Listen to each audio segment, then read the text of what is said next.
ஜீவன் தந்தாரே, இயேசு எனக்கு ஜீவன் தந்தாரே, இயேசு எனக்கு ஜீவன் தந்தாரே.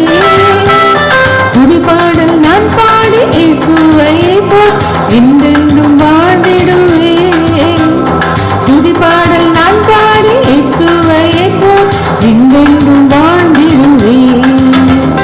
ஹல்லேலூயா ஆமென் ஹல்லேலூயா, ஹல்லேலூயா ஆமென் ஹல்லேலூயா. சமாதானம் தந்தார் இயேசு, சமாதானம் தந்தார் இயேசு, சமாதானம் தந்தார் இயேசு, சமாதானம் தந்தார் இயேசு. துதி பாடல் நான் பாடி இயேசுவை போல் என்றென்றும் வாழ்ந்திடுவேன். துதி பாடல் நான் பாடி இயேசுவை போல் என்றென்றும் வாழ்ந்திடுவேன். ஹல்லேலூயா ஆமென் ஹல்லேலூயா, ஹல்லேலூயா ஆமென் ஹல்லேலூயா, ஹல்லேலூயா ஆமென் ஹல்லேலூயா, ஹல்லேலூயா ஆமென் ஹல்லேலூயா. உங்கள் யாவரையும் ஆண்டவராகிய இயேசு கிறிஸ்துவின் நாமத்தினாலே உங்களை வரவேற்கிறோம், வாழ்த்துகிறோம்.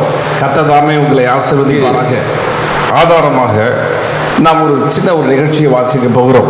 கிறிஸ்து எப்படிப்பட்ட தேவன், அவர் எப்படிப்பட்டதில் நம்ம எதிர்பார்க்கிறார், அவர் என்ன ஒரு நல்ல தேவன், எப்படிப்பட்ட காரியங்களை ஜனங்கள் அவரிடத்தில் நன்மையை பெற்றுக்கொள்கிறார்கள், எப்படி அவரிடத்தில் பெற்றுக்கொள்ள வேண்டும் என்கிற காரியத்தை குறித்து ஒரு சின்ன செய்தியை, சின்ன ஒரு நிகழ்ச்சியை வாசித்து அதன் மூலமாக நாம் பார்ப்போம். இந்த வசனம் மார்க் எழுதின புத்தகம் 9வது அதிகாரம் 18வது வசனத்திலே 17வது வசனத்திலிருந்து வாசிக்கும்போது, அப்போது ஜனக்கூட்டத்தில் ஒருவன் அவரை நோக்கி, போதகரே, ஊமையுமான ஒரு ஆவி பிடித்த என் மகனை உம்மிடத்தில் கொண்டு வந்தேன். அது அவனை எங்கே பிடித்தாலும் அவனை அலைகழிக்கிறது. அப்பொழுது அவன் நுரைதள்ளி பல்லை கடித்து சோர்ந்து போகிறான். அதை துரத்தி விடும்படி உம்முடைய சீஷரிடத்தில் கேட்டேன், அவர்களால் கூடாமல் போயிற்று என்றான். அவர் பிரதியுத்தரமாக, விசுவாசம் இல்லாத மாறுபாடு இல்லை சந்ததியே, எதுவரைக்கும் நான் உங்களோடு இருப்பேன், எதுவரைக்கும் உங்களிடத்தில் பொறுமையாக இருப்பேன், அவனை என்னிடத்தில் கொண்டு வாருங்கள் என்றார். அவரிடத்தில் கொண்டு வந்தார்கள். அவரை கண்டவுடன் அந்த ஆவி அவனை அலைகழித்து அவன் தரையிலே தள்ளி நுரைதொள்ளி புரண்டான். அவர் அவனுடைய தகப்பனை நோக்கி, இது இவனுக்கு உண்டாகி எவ்வளவு காலமாயிற்று என்று கேட்டார். அதற்கு அவன், சிறிது வயது முதற்கொண்டே உண்டாயிற்று என்றார். இவனை கொல்லும்படி இது அநேக தரம் தீயிலும் தண்ணீரும் தள்ளிற்று. நீர் ஏதாகவும் செய்யக்கூடுமானால் எங்கள் மேல் மனதிறங்கி எங்களுக்கு உதவ வேண்டும் என்றார்.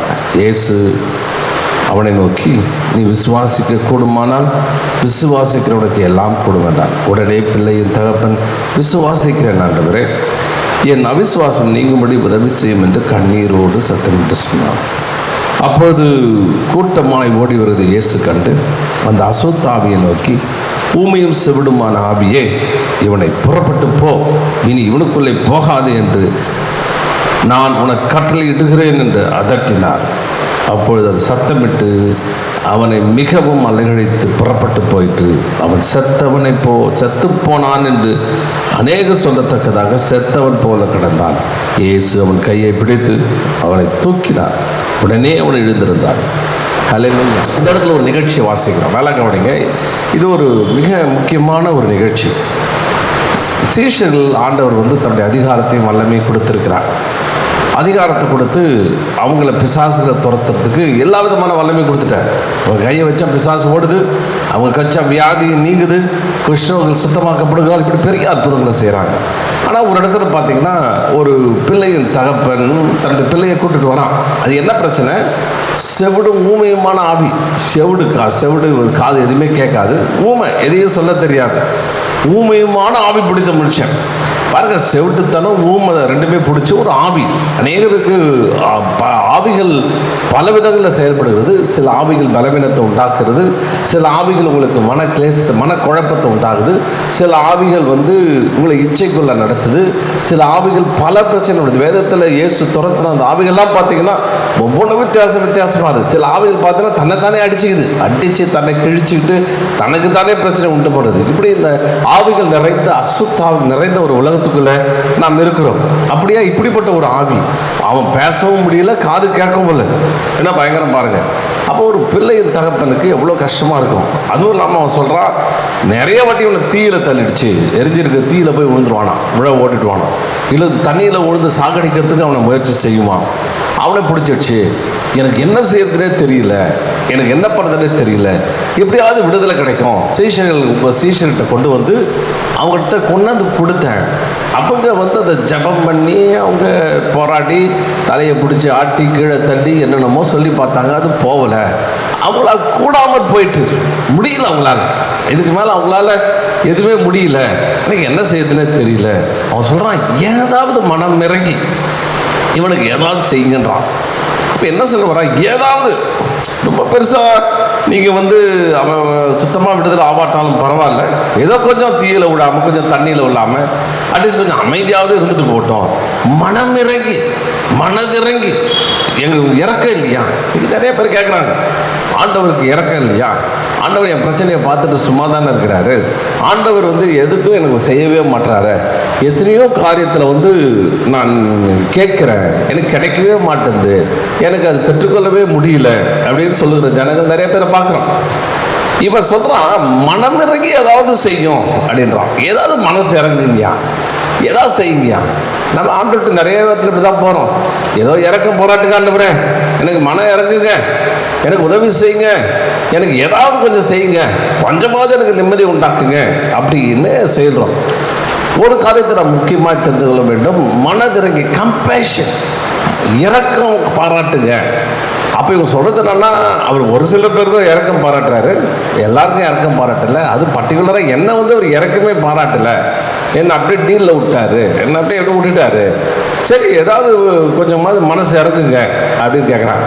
என்னமோ இவங்க பிரச்சனையை வந்து ஆண்டவர் மனம் இறங்காதனால தான் இவங்க பிரச்சனையை தீராத மாதிரி, ஆண்டவர் ஏதோ செய்ய முடியாததுனால அவர் வந்து எல்லாருக்கும் இறக்கம் பாராட்டுறாரு, ஏதோ பார்ஷியாலிட்டி பார்க்குறாரு, அவங்களுக்கெல்லாம் தெரிஞ்சவங்களுக்கெல்லாம் செய்யறாரு. ஒரு சில பேர் அவருக்கு பிடிக்குது, ஒரு சில பேர் அவருக்கு பிடிக்கல, சில பேர் அவருக்கு விரும்புகிறாரு, சில பேரை அவர் விரும்ப மாட்டாரு அப்படின்ற எண்ணத்தில் கேட்குற மாதிரி இருக்குது. அருமையான ஜனமே, தேவ ஜனமே, இப்படி தான் பிள்ளைங்க கூட அப்படி தான் சொல்லுவாங்க, அவங்க தாங்க அந்த பையன் தாங்க பெட்டு, இவன் தாங்க பெட்டு. அப்படி ஒரு தகப்பன் பார்த்தீங்கன்னா எல்லா பிள்ளைகளும் நல்லா தான் இருக்கணும்னு விரும்புவான், நல்லா பெட்டராக வரணும், நல்ல லைஃப்பை அனுபவிக்கணும் அப்படி தான் சொல்லி எந்த தகப்பனும் விரும்புவான். அதில் ஒன்றும் பெரிய பார்ஷியாலிட்டி, சொந்த பிள்ளையை வந்து ஒருத்தருக்கு இறக்கம் பாராட்டி ஒருத்தர் இறக்கம் பாராட்டாமல் இருப்பான். அவன் மோசமானவனாக இருந்தாலும், அவன் பிள்ளை அதுக்கு தகுதி இல்லாமல் இருந்தாலும், தேவனுடைய தகப்பனுடைய இறக்கம் உண்டு. இந்த உலகத்தில் பார்க்குற தகப்பனே எப்படி இருந்தான்னா, தேவாதி தேவன் எப்படி இருப்பார், அவர் இரக்கம் நிறைந்தவர். வேதத்தில் பல இடத்துல வாசிக்கிறான், he moved with compassion, அவன் மனதுருக்கம் நிறைந்தவன். அப்படியே மனதுருகினான், மனதுருக்குதுன்னா அப்படியே க்ரஷ் ஆகி போய் இருதயத்தில் நொறுக்கப்பட்டு அப்படியே அழுக கொண்டு வர்றது, கண்ணீர் விடுறது. ஜனங்க வியாதியோடு பிரச்சனையோடு போராட்டத்தோடு இருக்கிற ஜனங்களை பார்த்த பிற்பாடு பல இடத்துல வாசிக்கிறோம், அவர் மனதிறங்கினார், நொறுக்கப்படுறார், அப்படியே உள்ள அப்படியே க்ரஷ் ஆகுற. இப்படி ஒரு குழந்தை ரொம்ப அடிபட்டு ஏதாவது வேதனை அனுபவிக்கும் போது ஒரு தகப்பன் பார்த்து சிரிப்பானா, அவனுக்கு இறக்கம் தன்னால் பீறிட்டு வரும், உருக்கமாக ஓடி வருவான், எல்லாத்தையும் செய்வான், எல்லாத்தையும் அவன் செஞ்சு அந்த குழந்தையை எப்படியாவது மீட்கிறதுக்கு முயற்சி செய்வான். அப்படிதாங்க தேவனும், அவர் மனதிறக்க முடியவர். என் வியாதியை பார்த்துட்டு பார்க்காம இருக்கிறாருங்க, என் குடும்ப சூழலை பார்த்துட்டு கவனிக்காமல் இருக்கிறாருங்க, எனக்கு இருக்கிற பிரச்சனையை குறித்து அவர் கண்டுக்காமல் இருக்கிறாருங்க, எனக்கு அநேக துரோகம் பண்ணுறாங்க, அந்த துரோகத்தெல்லாம் பார்த்துட்டு அவர் சும்மாவே இருக்கிறாருங்க, அவர் இறக்கமே இல்லைங்க, இன்னும் கடன் பிரச்சனை வியாதியில் போராடிட்டு இருக்கிறார், ஏன் எனக்கு இறங்காமல் இருக்கிறாரு அப்படின்னா, இல்லைம்மா தப்பு, யோசிக்கிறது தப்பு. இயேசு இரக்கமுடையவர், அவர் நன்மை செய்கிறவராய் சுற்றி திரிந்தார், அவர் மனுக்குலத்துக்கு தன் உயிரே கொடுத்தார். வசனம் சொல்றது எல்லாத்தையும் கொடுத்துட்டார், உயிர் ரத்தம் எல்லாத்தையும் கொடுத்துட்டாரு. உங்களுக்கு இவைகளெல்லாம் அருளாதிருப்பது எப்படியா கொடுக்காம இருக்க மாட்டாரு, எப்படி கொடுப்பார், கொடுத்தே தீர்வார். அப்ப என்ன பிரச்சனை, ஏன் பெற்றுக்கொள்ள முடியல, ஏன் நம்மளை இறங்க முடியல? அப்போ இயேசு இறக்க முடியவர், அவர் உருக்க முடியவர், அவரை போல இறங்குகிற தேவன் இந்த உலகத்தில் யாருமே இல்லை, அவரை மாதிரி அன்பு செலுத்துகிற தேவன் யாருமே இல்லை. மனுஷனுக்காகவே மனுக்குலத்திற்காக மனிதனை முன்னேற்ற முடியாது இறங்கி வந்த தேவன். அப்ப ஏன் எனக்கு செய்யலை, நிறைய பேருடைய கேள்வி இதுதான், ஏன் எனக்கு இப்படி பண்ணலை, ஏன் எனக்கு இப்படிப்பட்ட காரியத்தை செய்யலை அப்படின்ற விஷயத்தை கேட்குறாங்க. இது ஒரு கேள்வி. நடக்கலை, நிறைய பேர் சொல்கிறாங்க உங்கள் பாஸ்டர்கிட்ட ஜோம் பண்ண, பெரிய பெரிய ஊழியக்காரத்தெலாம் ஜோம் பண்ண, ஆனால் ஒன்றுமே நடக்கலைங்க. ஏன் இல்லை, அதுதான் முடிவு கிடையாது. பாஸ்டருங்க அதுங்க இவங்கெல்லாம் ஜெபம் பண்ணுறதெல்லாம் ரைட்டு தான், நல்லது தான், நடக்குது தான். ஆனால் நடக்கலைன்னா உனக்கு நடக்கவே நடக்காதுன்னு அர்த்தம் கிடையாது, உனக்கு கிடைக்கவே கிடைக்காதுன்னு அர்த்தம் கிடையாது. உனக்கு எதுவும் கிடைக்காது, அவ்வளோதான். நீ தள்ளப்பட்டுட்ட, நீ விடப்பட்டுட்ட, இது பண்ணிட்ட, அவ்வளோதான் அப்படின்னு தள்ளுறதுக்கு ஒன்றும் கிடையாது. இவன் வெக்ஸ் ஆகி போயிட்டான், வெறுத்து போயிட்டான், ரொம்ப குழப்பி போயிட்டான், ஒரு விதமான தள்ளப்பட்ட சூழ்நிலையில் போயிட்டான். என் பையனுடைய நிலைமை இவ்வளோ பயங்கரமாக இருந்தது. சின்ன வயசுலேருந்து அவர் கேட்குற எவ்வளோ சின்ன வியாதி நிலவரத்தை கேட்குறேன். சின்ன வயசுலேருந்து பிடிச்சிருச்சு, பல்ல கடிக்கிறான், சோர்ந்து போகிறான், டயர்டாக போய் விழுந்துடுறான். இப்போ ஒரு பிள்ளை, ஒரு தகப்பனுடைய மனசு எவ்வளோ கஷ்டப்படும் பாருங்க. சொல்கிறேன் ஏதாவது இறங்குங்க, ஏதாவது கொஞ்சம் ரிலீஃப் கொடுத்தாலும் பரவாயில்ல, அட்லீஸ்ட் இந்த பிரச்சனை அந்த பிரச்சனை கொஞ்சம் ஏதோ கொஞ்சம் சும்மா இருந்தால் கூட போதும். சோர்ந்து போக விட்டா பல்ல கடிச்சு நுரத்தள்ள கூட அவசியம் கிடையாது, அப்படின்னு ஏதாவது ஒன்று செய்யுங்க அப்படின்றான். ஆண்டவர் சொன்னார், நீ விசுவாசிக்க கூடுமானால் எல்லாம் கூடும். இங்கே பாருங்கள், இந்த கான்வர்சேஷனில் மிகப்பெரிய ஆவிக்குரிய வெளிப்பாடுகள் தெரிகிறது, மிகப்பெரிய ஆவிக்குரிய காரியங்கள் இங்கே வெளிப்படுகிறது. தேவ ரகசியங்கள், மனிதனும் கடவுளும் சேர முடியாதபடி தடையாயிருக்கிற காரியங்கள் இங்கே வெளிப்படுத்தப்படுகிறது. இங்கே ஆண்டவர் சொல்லித்தர, மகனே நான் இரக்கமுடையவன் தான், உனக்கு செய்யணும்னு ஆசைப்படுறவன் தான், உனக்கு எல்லாத்தையும் கொடுத்து உன்னை பலப்படுத்தி உன்னை பாதுகாத்து கொள்ள வேண்டும் என்று விரும்புகிறவன் தான். ஆனால் நான் செயல்படுன்னா விசுவாசம் தேவை. உனக்குள்ள விசுவாசம், உனக்குள்ள விசுவாசம் ஒன்று இருந்தா, faith that moves a mountain. விசுவாசம் ஒன்று இருந்தா, உனக்குள்ள விசுவாசன்ற மிகப்பெரிய ஒரு எதிர்பார்ப்பு, என் மேல என்னால் முடியும் அப்படின்ற விசுவாசம் உனக்கு இருந்தா, இது இல்லப்பா எல்லாம் கூடும், எதை வேணா செய்வேன், எப்பேற்பட்ட விஷயத்தையும் செய்வேன், எப்படிப்பட்ட காரியத்தையும் செய்வேன், எப்படிப்பட்ட நன்மையை உன்னால் செய்ய முடியும் அப்படின்னு அவனுக்கு சொல்கிறாங்க. இப்போ இவனுக்கு புரிஞ்சிடுச்சு. அப்போ ஏன் பையன், ஹலோ நல்லா கவனிங்க, சோத்திரம் கவனிக்கிறீங்களா? இதுதான் இது சப்ஜெக்ட் கோர் போர்ஷன் வந்துருக்கணும். உன் பிரச்சனை, உனக்கு இருக்கிற போராட்டம், உனக்கு இருக்கிற வியாதி, நீ போராடுகிற இவ்வளோ நாள் விடுதலை பெற்றுக்கொள்ள முடியாத ஒரு காரியம், நீ அலகழிக்கிற காரியம், மடமுடைஞ்ச காரியம் எல்லாம் ஆண்டவர் என் மேலே இறக்கம் வைக்கலன்ற காரணத்தினால தான் இப்படி இருக்குன்னு நினைக்கிறப்பா. அங்கே தான் பிரச்சனை, அங்கே தான் போராட்டம். விசுவாசம் என்பது என்ன? தேவனை குறித்த ஒரு தெளிவான அறிவு, உன்னை குறித்த தெளிவான அறிவு. இங்கே ஒரு ஆண்டவர் ஒரு அறிவை, வெளிப்பாட்டின் அறிவை தெளிவுபடுத்த விரும்புகிறார். இயேசுவால் செய்ய முடியாத காரியம் ஒன்றுமே இல்லை. சில பேர் சொல்லுவாங்க, டாக்டர் சொல்லிட்டாருங்க, அதெல்லாம் முடியாதுன்னு சொல்லிட்டாங்க. அவன் பாவங்க ஏதோ ஒரு படிப்பை படிச்சுட்டு பாவம் ஏதோ முடிஞ்ச வியாதியை குறித்து ஒரு ஆராய்ச்சி பண்ணி அவன் வந்திருக்கிறாப்புல. அவன் தேவனை குறித்து ஆராய்ச்சி பண்ணலை, இயேசு குறித்து ஆராய்ச்சி பண்ணல, வியாதியை குறித்து எதுவும் ஆராய்ச்சி பண்ணல. விசுவாசம் என்கிற ஒரு மிகப்பெரிய ஒரு காரியம் தேவனிடத்தில் எதையும் செய்ய வைக்கும். இது எதையும் வாழ்க்கையை மாற்றி அமைக்கிறதுக்கு உன்னால் முடியும் என்பதை உன்னால் நம்ப முடியாதுதான் பிரச்சனை. அப்போ இவங்க அதையும் எதுவுமே அவங்க பெற்றுக்கொள்ள முடியல.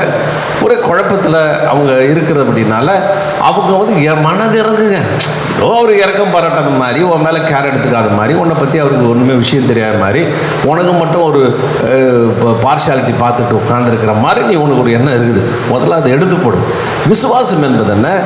ஏதோ கேட்டதை கிடைக்கும்னு நம்பிக்கிறது மாத்திரம் இல்லை, தேவனுடைய நற்பண்புகள், தேவனுடைய குணங்கள், தேவன் எப்பேற்பட்டவர், அவர் எவ்வளவு நல்லவர், எவ்வளவு அற்புதம் செய்கிறவர், ஆச்சரியமான தேவன் என்பதை புரிந்து கொள்ளுகிற அந்த தன்மைகள், அந்த விசுவாசம் என்பது தேவ வார்த்தையின் மேல் நம்பிக்கை. தேவ வார்த்தைகள் அவ்வளவு உண்மையானது, அவ்வளவு சத்தியமானது. அவர் நிச்சயமாக என்னுடைய தகப்பன், அவர் எனக்கு செய்ய வேண்டியதை செய்வார்ங்கிற எண்ணங்கள், ஒரு தெளிவு. அந்த தெளிவான எண்ணம் என்ன செய்கிறது? விசுவாசத்துக்கு நேராக நடத்துகிறது. சரி, இப்போ இவன் சொல்கிறான் பாருங்க, இப்படிப்பட்ட ஜெப சீஷர்களுக்கே தெரியல. அவன் சொல்லுகிறான், இயேசு சொல்றாரு, நீ விசுவாசிக்க கூடுமானால் ஆகும், விசுவாசிக்கிறவனுக்கு எல்லாம் கூடும். விசுவாசிக்கிற யாரா இருந்தாலும் பரவாயில்லைங்க, உனக்கு இல்லை, இட்ஸ் அ ஜெனரல் ரூல். விசுவாசிக்கிறத யாரா இருந்தாலும், விசுவாசிக்க முடிகிற யாரா இருந்தாலும், விசுவாசிக்கிறவனுக்கு மொத்தமாக கொண்டு வந்துட்டேன். உலகத்தில் எவனாலும் எவனாலும் விசுவாசிக்க முடியுமோ அவனால கூட, அவன் விரும்பினா கூட இது ஆகும், கூடும், எல்லாம் கூடும் என்று சொல்றார். உடனே பிள்ளையின் தகப்பன் விசுவாசிக்கிறேன் ஆண்டவரே அவன் சொல்றான் பாருங்க. உடனே பிள்ளையின் தகப்பன் விசுவாசிக்கிறேன் ஆண்டவரே, என் அவிசுவாசம் நீங்கும்படி உதவி செய்யும் என்று கண்ணீரோடு சத்தமிட்டு சொன்னான். இது ஒரு ஜெபம், வித்தியாசமான ஜெபம். இது சீஷர்களுக்கும் தெரியல. கூட இருந்து எத்தனையோ வருஷம் வாழ்ந்த சீஷர்களுக்கு இந்த விஷயம் தெரியல. ஆனால் இவனுக்கு சரியான ஒரு ரைட் ப்ரேயரும், ஒரு பெரிய தேவனுடைய ஆள் தத்துவத்தை தேவனிடத்திலிருந்து பெற்றுக்கொள்கிற ஒரு அற்புதமான காரியத்தை அவன் அருமையாய் இந்த இடத்துல அவன் வெளிப்படுத்துகிறான். விசுவாசிக்கிறேன், என்னால் பிலீவ் பண்ண முடியுது. முதல்ல பார்த்தீங்கன்னா 2 மனசு அவனுக்கு இருக்குது. இன்றைக்கி எல்லா விசுவாசிகளுக்கும் உண்டு. பார்த்தீங்கன்னா செங்கடலை இயேசு திறந்தான், ஐயோ நான் நம்புகிறேங்க, அவரால் முடியுங்க. பார்வோன் சேனையை செங்கடலை அழித்து போட்டான், ஐயோ நிச்சயமாக நம்புகிறேன். காடையை அனுப்புகிறான், நிச்சயமாக நம்புகிறேன். மன்னாவை அனுப்புனா, காலையில் மன்னா கிடைச்சது, நான் அனுப்புகிறேன். வியாதிச்ச சுகப்படுத்த நம்புகிறேன், குருடனை சுகப்படுத்தினா நம்புகிறேன், பிசாசை துரத்தினா நம்புகிறேன், எல்லாம் நம்புகிறேன். ஆனால் எனக்கு இந்த பிரச்சனையில் கொடுப்பாருன்னா டவுட்டு. அப்போ ஒரு பாதி விசுவாசம் இருக்குது, பழைய ஏற்பாட்டு விசுவாசம் இருக்குது, புதிய ஏற்பாட்டு விசுவாசம் வரல. புதிய ஏற்பாட்டில் நடந்ததெல்லாம் நான் நம்புகிறேன். ஒரு பக்கம் நம்புகிறேங்க, அவர் கடவுள் தாங்க, அதை செய்வாருங்க, அதெல்லாம் ஒன்றும் நான் இது பண்ணேன். ஏன்னா என்ன தெரிஞ்சவங்களுக்கு நிறைய பேர் செஞ்சுருக்காருங்க, அதெல்லாம் உண்மைதாங்க. ஆனால் எனக்கு அவர் செய்வாரா, எனக்கு அவர் கொடுப்பாரா, எனக்கு அவர் தருவாரா, அப்போ நம்பிக்கை உதைக்குது. அப்போ இது பண்ண மாட்டுது, ஆண்டவர் இறக்கம் பாராட்டலை அப்படின்னு அந்த இடத்துக்கு போயிடுறோம். அப்போ இவன் ஒன்று செஞ்சான்னா ஒரு அவிசுவாசம் என்ன இருக்குது, எல்லாருக்குள்ள இருக்குது. எல்லாரும் பாருங்கள், வசனம் வாசிக்கும் போது நிறைய பேர் கேட்கும்போது ஒரு அந்த ஹைட்டுக்கு போயிடுவாங்க. அல்லேலூயா கிடைச்சிடுச்சா, ஆமென் அப்படின்னு சொல்லிட்டு போகும்போது பிசாசு பேச ஆரம்பிச்சிருவான். எங்கே உனக்கு நடக்க போகுது, எங்கே உனக்கு ஆக போகுது, உனக்கு அவ்வளோதான், எல்லாருக்கும் நடக்கும். நீ இத்தனை வருஷம் வரிய சர்ச்சுக்கு, உனக்கு எங்கே ஆச்சு, ஏசு உனக்கு ஒன்றும் உதவி செய்யலையே, ஏசு உனக்கு எந்த நன்மையும் செய்யலையே அப்படின்ற சொல்கிற எண்ணம் நம்ம காதில் வந்துக்கிட்டே இருக்கும். அல்லது என்னவோ ஒரு தயக்கம் நமக்குள்ளே இருந்துகிட்டே இருக்கும், ஒரு தீர்மான எண்ணம் நமக்குள்ளே இருக்காது. ஒரு அவிசுவாசங்க வேலை செஞ்சுக்கிட்டே இருக்குது. அந்த அவிசுவாசமும் அங்கே இருக்குது, விசுவாசம் இருக்குது, அவிசுவாசம் இருக்குது, 2 வித்தியாசமான பதங்கள். அப்போது ஒரு பக்கம் தேவனை விசுவாசிக்கிறோம், இன்னொரு பக்கம் இன்னொரு மனசு இன்னொரு தேவனை விசுவாசிக்காமல் போகுது. அதனால தான் யாக்கோபு சொல்லுகிறான், இருமனம் உள்ளவர்களே. யாக்கோபு 4 அதிகாரம் 8வது வசனம், தேவனிடத்தில் சேருங்கள், அப்பொழுது அவர் உங்களிடத்தில் சேருவார். பாவிகளே, உங்கள் கைகளை சுத்திகரியுங்கள், இருமனம் உள்ளவர்களே உங்கள் இருதயங்களை பரிசுத்தமாக்குங்கள். நீங்கள் துயரப்பட்டு துக்கித்து அழுங்கள், உங்கள் நகைப்பு துக்கிப்பாகவும் உங்கள் சந்தோஷம் சஞ்சலமாக மாறப்படுது. கர்த்தருக்கு முன்பாய் தாழ்மைப்படுங்கள், அப்பொழுது உங்களுக்கு பாருங்க. இருமனம் உள்ளவர்களே நீங்கள் ஒருமனப்படுங்கள், இருமனம் உள்ளவர்களே உங்கள் கைகளை சுத்திகரியுங்கள், இருமனம் உள்ளவர்களே உங்கள் இருதயங்களை பரிசுத்தமாக்குங்கள். 2 மனசு செய்வார். யாக்கோபு 1 வாசிக்கும் பொழுது அவிசுவாசிக்கிற எப்படி இருக்கான்னா கடல் அலையமாக இருக்கானா, செய்வார் யாரை பார்த்தீங்கன்னா டக்கு டக்கு டக்குன்னு அப்படியே வரும், சுருண்டு வரும், திடீர்னு ரைஸ் ஆகும், ஆக்ரோஷமாக எழுவோம். ஓ எனக்கு செய்வார்னா அந்த உணர்ச்சிகள் எண்ணங்கள் அப்படியே மேலே போகும். கொஞ்சம் கரைக்கு கிட்ட வர டப்புன்னு அமைக்கிடும். அப்படியே கொஞ்சமாக போயிட்டு கரையை தொட்டுட்டு அப்படியே பின்வாங்கிட்டு எங்கே செய்ய போகிறார், அவ்வளோதான் சோர்ந்து போய் பல்ல கடிச்சிக்கிட்டு அப்படியே சோர்ந்து போய் அப்படியே உட்கார்றது, இல்லை இது நுர தள்ளுறது. பாருங்க, இந்த அவிசுவாசத்துடைய கேரக்டர்லாம் பார்த்தீங்கன்னா வித்தியாசமாக இருக்கும். அவன் சின்ன வயசுலேருந்தே இருக்குது. அவிசுவாசன்றது என்ன திடீர்னு நடுவில் வந்ததில்லை. நீ குழந்தையில பிறக்கிறதுலேருந்து நம்புறதுல, இயேசுவை நம்புறதுல பிரச்சனை, கடவுளை நம்புறதுல பிரச்சனை. எங்க அவர் செய்வார், இருக்காரா இல்லையா அப்படின்னுலே பாதி காலம் போயிடுது. எங்க எனக்கு செய்வார், அது என்ன செய்வார், இப்படி என்ன செய்வார் அப்படின்னு சொல்லிட்டு அவிசுவாசம் எண்ணத்துக்குள்ளே போயிடுது. 2வது, இந்த பையனுக்கு இருக்கிற கேரக்டர்ஸ், இந்த பையனுக்கு இருக்கிற சுபாவங்கள்லாம் பார்த்தீங்கன்னா அப்படியே எல்லாத்துக்கும் இருக்குது. அந்த பையன் என்ன பண்ணுறான், போய் அந்த சொன்னால் சிறு வயது முதற்கொண்டே இருக்குது அவிசுவாசம் என்கிற ஒரு பிசாசு, அவிசுவாசம் என்கிற ஒரு பயங்கர எதிர்ப்பு சக்தி, அவிசுவாசம் என்கிற கீழா இழுக்கிற பிசா வல்லமை, எதிர் வல்லமை உனக்குள்ளே கிரியை செஞ்சுட்டு இருக்குது. அது என்ன பண்ணுது, அது சின்ன வயசுலேருந்து உனக்குள்ளே வந்துடுச்சு. அதை துரத்துறது தான் போராடுறோம். வயசு 75 ஆனாலும் அது துரத்த முடியல. அவிசுவாசம் வந்து வந்து வந்து நம்மளை போட்டு பாடாப்படுத்திட்டு இருக்குது. நேரத்தில் பல நேரத்தில் பார்த்தீங்கன்னா அலகழிக்குது. இங்கே ஓடி அங்கே ஓடி மனசு ஒரு பக்கம் இல்லை, மனசு ஒரே அலகழிப்பாக இருக்குது. என்ன நடக்குமோ என்ன நடக்குமோ அப்படின்னு சொல்லிட்டு ரெஸ்ட்லெஸ்ஸாக நீங்கள் இலைப்பாற முடியாமல் ஒரே அலபாயிருங்க. இங்கேயும் அங்கேயும் இதுவும் சொல்லிட்டு நீங்கள் அலபாஞ்சி இங்கேயும் அங்கேயும் ஓடிட்டு இருக்கிறீங்க. அவன் சொல்கிறான், அது சில டைமில் தண்ணியில் வச்சுதான், தண்ணியில் விழ வச்சதுன்னா என்னென்னா பாவத்தில். இந்த அவிசுவாசம் என்ன பண்ணுது, நேராக போய் பாவத்தில் விழ வைக்குது. பலவிதமான பாவம், பலவிதமான இச்சைக்குரிய காரியங்கள், பலவிதமான சூழ்நிலைக்குள்ளே கொண்டு போய் அங்கே விட்டுடுது. இந்த அவிசுவாசம் என்ன பண்ணுது, தீயில் விழ வைக்குது, சாபத்துக்குள்ள, தேவனுடைய கோபாக்கினைக்குள்ள, தேவனுக்கு விரோதமான பகையை உண்டு பண்ணும்படி இந்த ஆண்டவர் சில நேரங்களில் கொஞ்சம் கூட கோபம் வந்துடுது. தேவனுக்கு கோபம் வந்துச்சு. பார்த்தீங்கன்னா அவர் சொல்லார், மாறுபாடுள்ள சந்ததியை, அந்த வசங்களை ஸ்டார்டிங்கில் பார்த்தீங்கன்னா திட்டுறார். மாறுபாடுள்ள சந்ததியை எது வரைக்கும் பொறுமையாக இருப்பேன், ஏண்டத்தில் கொண்டு வாருகின்றார். கோபம் வந்துருச்சு அவருக்கு. இரு மாறுபாடுள்ள உபச்சார சந்ததியாக திட்டுறார். கண்ணா அவனான்னு கோபம் வந்துடுது அவர். உன் அவிசுவாசத்தை பார்த்து ஆண்டவருக்கு அப்படியே கோபம்னா கொந்தளிக்குது, பயங்கர கொந்தளிப்பு உண்டாகுது, வேதனை உண்டாகுது. தேவ கோபாக்கினியில் போய் தள்ளிடுச்சு. தேவனுக்கு கோபத்தை ஏற்படுத்துது. இயேசு நன்மை செய்கிறாருன்னா நம்ப முடியல, இயேசு கிருதை செய்கிறாருன்னா நம்ப முடியல. இதன் மூலமா தேவ கோபாக்கினைக்கு ஆளாக்குறீங்க. அவிசுவாசம் என்கிற ஒரு மிகப்பெரிய எதிர் வல்லமை உங்களை தேவனுடைய கோபத்துக்கு நான் நடத்துது, பாவத்துக்கு நான் நடத்து. ஏன் இச்சைக்குள்ள விழுந்து போகிறான்? தேவ பயம் இல்லை, தேவனை விசுவாசிக்கல. தேவன் சொல்றாரு, இந்த பழத்தை புசிக்கிற நாளில் நீ செத்து போயிடுவான்ற. செத்து போட்ட உனக்கு எனக்கு உரம் செத்து போயிடியான்ற. உனக்கு இருக்கிற நன்மையான காரியங்கள்லாம் செத்து போயிட்டு எல்லாம் செத்து போயிடும். நீ சும்மா ஜடமாக தான் தெரிவ, நீ குழப்பமாக தான் இருப்ப, உனக்கு ஒரு நல்ல வாழ்வே கிடையாது. நடப்புணம் சொல்லுவாங்களே, அந்த மாதிரி நடப்புணம் மாதிரி மாறிடுவேன்ற. அவனுக்கு ஆண்டவர் மேலே நம்பிக்கை இல்லை, பிசாசு மேலே நம்பிக்கை இருந்தது. அது ஒரு பாருங்க, விசுவாசத்தினுடைய வெளிப்பாடு தான் அது. தேவன் சொல்றாரு சாப்பிடாதுன்றார், பிசாசு சொல்ற சாப்பிட்டா நல்லது நடக்குன்றான். அப்ப ஆண்டவன் உனக்கு நல்லது செய்ய மாட்டாரு, இவன் சொல்றதுதான் நல்லது நடக்கும். தேவன் நமக்கு வேண்டினே மறைச்சு வச்சுட்டாரு, எங்க அவரை மாதிரி ஆயிடுவோம் அப்படின்னு சொல்லி மறைச்சு வச்சுட்டாரு அப்படின்னு அவன் யோசிக்கிறான், அவிசுவாசத்துக்குள்ள நடத்துறான். ஆண்டவன் சொல்றாரு என்ன மாதிரி தானே, அவனுக்கு என்ன அங்க புத்தி போச்சுன்னு தெரியல.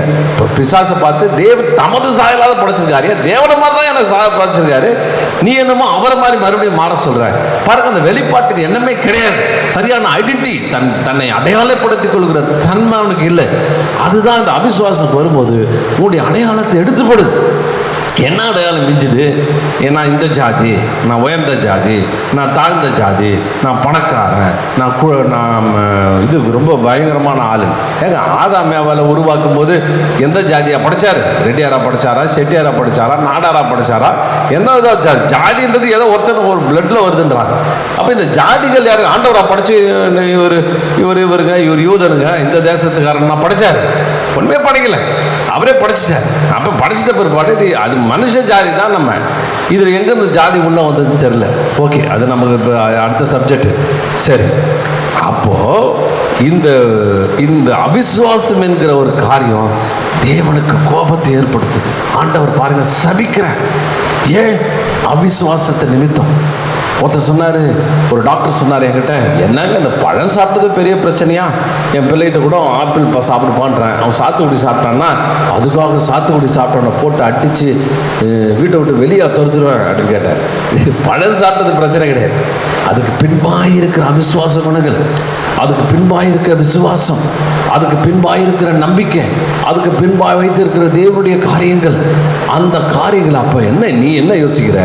தேவன் சொன்னது பொய், தேவன் நம்மகிட்ட சரியா சொல்லலை, தேவன் நம்மகிட்ட மறைச்சிட்டாரு, தேவனுக்கு நம்ம மேலே இறக்கம் இல்லை, தேவன் நம்மளுக்கு மேலே உருக்கம் இல்லை, தேவன் நமக்கு எந்த காரியத்தையும் செய்யலை அப்படின்ற ஒரு எண்ணத்தை உடையவனாய் நீ இருக்கிற.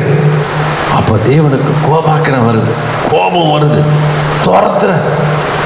அப்போ தண்ணீரில் தீயில் விழுறதுனா என்னென்னா தேவ கோபாக்கினை ஆழ்த்தும் போது துரத்துறார். பனிஷ்மெண்ட் அதான்.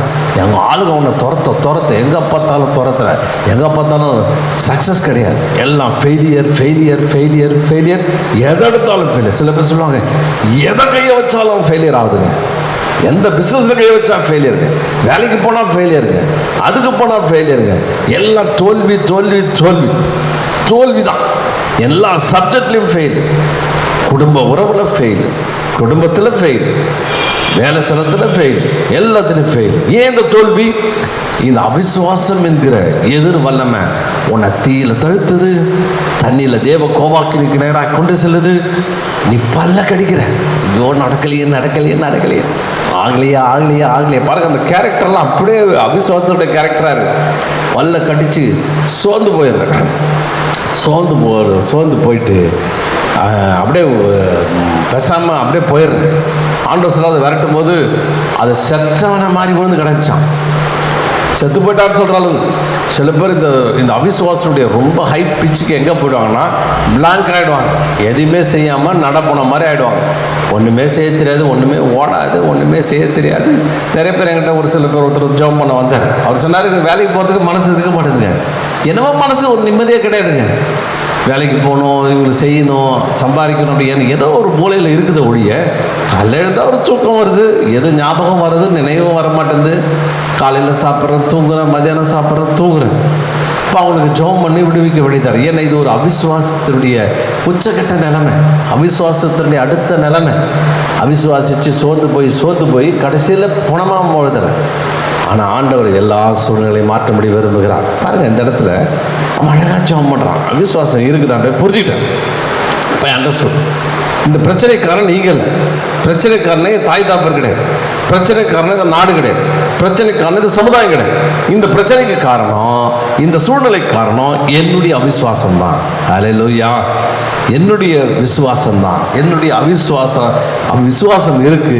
ஆனாலும் அவிசுவாசம் என்கிற ஒரு மிகப்பெரிய சக்திக்கு நான் அடிமைத்தனத்துக்குள்ள இருக்கிறேன். ஏன்னாக்க வாயில் அவன் பாருங்க, அந்த பையன் நுரை தள்ளுறானா. நுரை தள்ளுறான் என்னன்னா நெகட்டிவாக பேசுறது. பேசாமல் பாம்பு கடிச்சிச்சுன்னா பார்த்தீங்கன்னா அவன் நுரை தள்ளுவான், நுரை தள்ளி செத்து போயிடும். அப்போ வலு சர்ப்பம் பாம்பு கடிச்சிருச்சு, அப்போ நுரை தள்ளி செத்து போயிடுவான். அந்த மாதிரி நுரத்தல்றதுனா என்னன்னா நெகட்டிவாக பேசுறது. இது நடக்காது, ஆகாது, அது சரியில்லை, இது சரியில்லை, அப்படி சரியில்லை, இப்படி சரியில்லை அப்படி சொல்லிட்டு நெகட்டிவாக பேசி நுரத்தள்ளிக்கிட்டே இருக்கு. சில பேர் ஆரம்பிச்சிங்கன்னா நுரத்தள்ளிக்கிட்டே இருப்பான். எப்போ காலிலேருந்து சாயந்தரம் வரலையும் வீட்டு முன்னாடி உட்காந்து நீ நுரத்தள்ளிக்கிட்டே இருக்கிற. இது ஆயிச்சல்ல, ஈச்சல்ல, பஞ்ச பாட்டு பாடுறேன், அந்த பாட்டு பாடுறேன், நடக்கலன்னு பாட்டு பாடுறேன், அவன் சரியில்லைன்னு பாடுறேன், இவன் சரியில்லைன்னு பாடுறேன், இது சரியில்லைன்னு பாடுறேன், இது நடக்கலன்னு பாடுறேன். உனக்கு ஒரு செல்ஃப் சிம்பத்தியை கிரியேட் பண்ணிக்கிட்டு இதே மாதிரி உட்காந்துட்டு இருக்கிறேன். இது காரணம், இது அவிசுவாசத்தினுடைய வெளிப்பாடு. அவிசுவாசம் இருக்குதா இல்லையான்னு இவ்வளோ விஷயங்களை தெரியும். அவிசுவாசம் இருந்தால் உனக்கு ஃபெயிலியர் ஆகும். அவிசுவாசம் இருந்தால் பலவீனம் வரும். அவிசுவாசம் இருந்தால் நெகட்டிவாக யோசிப்பேன், நெகட்டிவாக பேசுவேன், எதிர்மறையாக பேசுவேன். அவிசுவாசம் இருந்தால் சோர்ந்து போயிடுவேன், அடிக்கடி சோர்ந்து போயிடுவேன். அவிசுவாசம் இருந்தால் நடப்பன மாதிரி மாறிடுவேன். அவிசுவாசம் இருந்தால் பாவத்துக்குள்ளே கொண்டு போய் உன்னை தள்ளிடும், உன்னை சாகடிக்க முயற்சி. பாருங்கள், இவ்வளோ கேரக்டர் அவிசுவாசத்துக்குள்ள இருந்து. இதை மாற்றணும்னா ஒரே ஒரு வழி, இந்த பையன் இவன் செஞ்ச ஜபம் தான். இவன் சொல்கிறான், ஆண்டவரே விசுவாசிக்கிறேன், நான் யூதன், நான் விசுவாசிக்கிறேன், ஆனால் அவிசுவாசம் நீங்கும்படி எனக்கு உதவி செய்யும்னு சொல்கிறது மாத்திரமல்ல, சத்தமிட்டு கண்ணீரோடு கூட அழுகிறான். நான் பிள்ளைக்காக கூட அவளை அழலை, தன்னுடைய பையனுக்காக கூட அழலை. அது சாதாரணமாக தான் ஒரு உருக்கத்தோட ஜெபம் பண்ணுறான். ஆனால் அந்த அவிசுவாசம் என்கிற அந்த பார்த்தோன்னே அவனுக்கு கண்ணீர், வேதனை, பயங்கர பிரச்சனை அவனுக்கு உண்டாகிறது. அவன் மனசை உடைந்து போக பண்ணுது.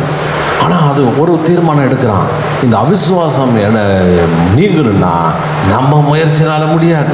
நல்லா கவனிங்க, அவிசுவாசம் நான் அப்படி என் திறமையினால, மெடிடேஷன் பவர்னால, தியான முறையினால, இல்லது அப்படியே பல அபியாசங்களாக எனக்கு ஏற்கனவே ஸ்ட்ராங்கான மனசு, திட மனசு, ஆழ் மனசு, உள் மனசு, அப்படிலாம் அதெல்லாம் ஒன்றும் கிடையாது. தேவன் உதவி செய்யாமல் அவிசுவாசத்தை விட்டு வெளியே வர முடியாது. இதை கரெக்டாக கண்டுபிடிக்கிறான். அப்போ அதுக்கு என்ன? கேளுங்கள் உங்களுக்கு தரப்படும் சொன்னார். எதையும் கேட்குறீங்களே, ஒரு நாள் விசுவாசத்தை கேட்டீங்களா? எனக்கு விசுவாசம் வேணுயா, இந்த விசுவாசம் எனக்கு கிடைக்கணையான்னு சொல்றதுக்கு அவன் மனசு தன்னுடைய நிலைமையை குறித்து இது அறிக்கை செய்கிற மிகப்பெரிய பாவம் அவிசுவாசம் தான். அவன் மட்டம் முட்டைந்து அழுகிறான், மனம் முட்டைந்து அழுகிறான். இந்த யாக்கோபுலயும் அதான் சொல்லுது, 2 மனசு இருக்குதான். ஏப்பா டேஞ்சர், பயங்கரமான அபாயத்தில் இருக்கிறேன், பயங்கரமான அபாயம் அவனை பிடிச்சிட்டு இருக்குது. வெளியில் வரணும்னா முதல்ல என்ன பண்ணும்? அதுதான் இருதயத்துக்குள்ள சுத்தமான ஏதோ சிகரெட் குடியில் தண்ணி அடிக்கிற அதனால சுத்தம் கிடையாது. அவிசுவாசமே மிகப்பெரிய அசுத்தம், தேவனுக்கு பிடிக்காத அசுத்தம். அந்த அசுத்தத்தை விட்டு வெளியே வரணும்னா உன் இருதயத்தை சுத்தப்படுத்துங்க. நீங்க துயரப்பட்டு துக்கி தழுங்கள், ஒரே துக்கம் அழுது, ஆண்டவரே ஐயோ விசுவாசத்தை அவிசுவாசம் இருதயத்துக்குள்ள இருக்குதா, நான் முன்னேற மாட்டேன், செத்து போயிடுவேன், என் வாழ்க்கை இப்படி ஆகிட்டேன், எனக்கு போராட்டம் ஆகிடும், எனக்கு என் வியாதி என்னை கொன்னுடுன்னு பயப்படுறியா? துக்கி தழு. எதை கழுவுறத காட்டில் இதை பார்த்து அழு. ஐயோ இந்த அவிசுவாசம் எனக்குள்ள இது பண்ணுது. உன் நகைப்பு சிரிக்கிறதை விடு, துக்கிப்பாய் மாறட்டும், ஒரு சோகம் உன்னை பிடிக்கட்டும். அதுக்கப்புறம் பார்த்தீங்கன்னா துக்கிப்பா உங்க சந்தோஷ சஞ்சலப்படு, அவிசுவாசத்தை குறித்து சஞ்சலப்படு. இப்படிப்பட்ட ஒரு தேவனுடைய தன்மையை, தேவனுடைய வல்லமை, அதிகாரத்தை செயல்படுத்த முடியாத ஒரு காரியமாக நான் இருக்கிறேனே அப்படின்னு சஞ்சலப்படு. கர்த்தருக்கு முன்பாய் தாழ்மைப்படுங்கள். கர்த்தருக்கு முன்பாக, ஆண்டவரே இந்த அவிசுவாசம் தான் எப்படி பிரச்சனைகளை கொண்டு வருது, அதுதான் ஆண்டவர் சொல்ல விரும்புகிறேன். ஆண்டவர் செஞ்சுட்டார் தயவுசெய்து சொல்லாத, இது ஒரு அவிசுவாசம். நீ போய் பழத்தை தின்னுட்டு பிரச்சனையை வர வச்சுட்டு கடைசியில் ஆண்டவர் செஞ்சுட்டான்னு சொல்கிற. சில பேர் சொல்லுவோம், எல்லாம் ஆண்டவருங்க, எல்லாம் கர்த்தருங்க, எல்லாம் தேவசித்தங்க, எனக்கு இந்த பிரச்சனை வருதா தேவசித்தங்க, அந்த பிரச்சனை வருதா குடும்ப பிரச்சனையா போராட்டமா எல்லாம் தேவசித்தங்க, எனக்கு வியாதி வருதா, எனக்கு வியாதி வந்துச்சுங்களா அது தேவசித்தங்க, எனக்கு பிபி இருக்குதா அது தேவசித்தங்க, எனக்கு எல்லாம் தேவசித்தங்க. தேவன் என்ன செய்ய விரும்புகிறாரு விரும்புகிறாங்க, எப்போ உயிரை எடுத்துக்கிறாரு. ஐயோ அப்பா, தேவசித்தம் உனக்கு சுத்தமாக தெரியலன்னு அர்த்தம். தேவசித்தனா என்னன்னே உனக்கு வழி இல்லைன்னு அர்த்தம். அவருக்கு முன்பாய் தாழ்மைப்படுங்க. ஹம்பிள் யுவர்செல்ஃப் என்னன்னா உன் நிலைமையை ஒத்துக்கொள்றது. அந்தவரை நீங்க காரணம் இல்லை, என் அவிசுவாசம் தான் காரணம், எனக்குள்ள இருக்கிற அந்த கேடான காரியம் தான் காரணம். தயவுசெய்து எனக்கு உதவி செய்யுங்க. தாழ்மைப்படுகின்றது, அவர்கிட்ட விட்டு கொடுக்கறது. இதுதான் அங்கே அபியாசப்படுத்துகிறான் அந்த கோமையும் செவிடுமான ஆவியினுடைய தகப்பன். அவன் சொல்கிறான், என் பிள்ளையை மாற்றணும்னா இந்த அவிசுவாசம் தான் என்னை பண்ணுச்சு, நான் இதை சரிப்படுத்த விரும்புகிறேன். சத்தமிட்டு கண்ணீரோடு கதறான், ஹெல்ப் பண்ணுங்க ஆண்டவரே, எனக்கு உதவி செய்யுங்க ஆண்டவரே. ஒரு சரியான ஜெபம் பாருங்க. பிரச்சனை தீரணும், அதை தீரணும் ஜெபிக்கிறது நல்லது தான். அதை காட்டு அந்த பிரச்சனையை தீர்க்கக்கூடிய ஒரு விசுவாசம், அந்த பிரச்சனையை உண்டாக்கின அவிசுவாசத்தை துரத்திட்டு அந்த பிரச்சனையை உண்டாக்கின அவிசுவாசத்தில் அப்புறப்படுத்தி விட்டு நீங்கள் விசுவாசத்தில் உட்கார்ந்து அதை நீங்கள் ஜெபிக்கும் பொழுது அந்த விசுவாசத்தை தாருங்க, எனக்கு அவிசுவாசத்தில் உதவி செய்யுங்க அப்படின்னு நீங்கள் ஜெபிக்கும் பொழுது இந்த அவிசுவாசத்தை துரத்த எனக்கு உதவி செய்யுங்கன்னு சொல்லும்போது பாருங்கள், ஆண்டவர் உடனே செயல்பட ஆரம்பிச்சிட்டார். உடனே ஆக்ஷன், நம்முடைய ஆக்ஷன் ஹீரோ களத்தில் இறங்கிட்டார். அல்லேலூயா, சரியான ஜபண்டா, இதை தான் எதிர்பார்த்தேன், இதை தான் நான் உன்கிட்ட எதிர்பார்த்தேன். இவ்வளோ நேரம் போராட்டி இருந்தேன், இதுதான் நீ அருமையாக கண்டுபிடிச்சிட்டேன், நீ ஒன்றுக்கு பிரச்சனையே கிடையாது, நான் பாரு என்ன பண்ணுறேன் பாரு அப்படின்னு சொல்லிட்டு என்ன செய்கிறாரு, உடனே நம்முடைய ஆண்டவர் சோத்திரம் இறங்குறார். நேரம் டீல் பண்ண ஆரம்பிச்சிட்டார். நேரம் போயிட்டார், அந்த பையனுக்கு தூக்கிட்டாரு. அவ்வளோதான். பாருங்கள், ஸ்ட்ரக்கான ஆண்டவர், செயல்படாத ஆண்டவர் இப்போ செயல்பட ஆரம்பிச்சிட்டார். நம்முடைய அவிசுவாசம் தேவனை செயல்படாமல் பண்ணிடும். நம்முடைய அவிசுவாசம் தேவனுக்கு வருகிற நன்மைகளை ஸ்டாப் பண்ணிடும். நம்முடைய அவிசுவாசம் தேவனை ஒரு தூரத்தில் தள்ளி போட்டுடும். நம்முடைய அவிசுவாசம் தேவன் பிரச்சனை சந்திக்காதபடி தடைப்பட்டு போயிடும். இப்போ பாருங்க, நீங்கள் இந்த அப்பா விசுவாசம் என்றது என்ன? தேவன் எனக்காக செயல்படுவார், தேவன் டீல் பண்ணுவார், தேவன் பார்த்துக்குவார், அவர் சரி செய்வார் அப்படி நினைக்கிறது தான் விசுவாசம். பட்டுன்னு ஆண்டவர் முன்னாடி வந்துட்டு இந்த ஆக்ஷன் ஹீரோ இறக்குறார். சோத்திரம். உடனே பிள்ளையின் தகப்பனை விசுவாசிக்கிற ஆண்டவரே, என் அவிசுவாசம் சத்தமிட்டு சொன்ன உடனே அப்பொழுது ஜனங்கள் கூட்டமாய் ஓடுவதை இயேசு கண்டு அந்த அசுத்த ஆவியை நோக்கி ஊமையும் ஒரு பெரிய ஜன கூட்டம் ஓடியாருது. தப்பு ஓடியாது வந்துச்சுன்னா எல்லா காரியம் கட்டிடும். பாருங்க, பிசாசு பயங்கரமான ஒரு இது ஒன்ன ஜனங்க கூட்டம் வந்து கூட்டமாக ஜனம் ஓடியாச்சுன்னா என்ன அர்த்தம்? வந்து குழப்பி விட்டுருவான். இது நடக்காதரா போடா தூக்கிட்டு போயிட்டு எங்கள் பிரச்சனை ஜாஸ்தியாக இருக்குது, நீ என் நடுவில் வந்துன்னு சொல்லிட்டு அவருக்கு இவருக்குள்ள உறவை கட்டுப்படுத்திடுவான். அப்போ பாருங்க, அவன் வர்றதை பார்த்தோன்னா ஆண்டவர் குயிக்காக செயல்படுறார். அவன் வர்றது எவ்வளோ சீக்கிரத்தில் வர்றதுக்குள்ள அவ்வளோ சீக்கிரம் அந்த பிரச்சனையை சால்வ் பண்ண விரும்புகிறார். இது என்ன சொல்ல விரும்புகிறார்? ஃப்ராக்ஷன் ஆஃப் செகண்ட் சீக்கிரம் செயல்பட வைக்கிறார். அப்போ விசுவாசம் என்பது தேவனை துரிதப்படுத்தும், தேவனை வேலை செய்யும். மற்றவங்க வந்து டிஸ்டர்ப் பண்ணாத மாதிரி சத்துரு உடனே என்ன அனுப்புகிறான்?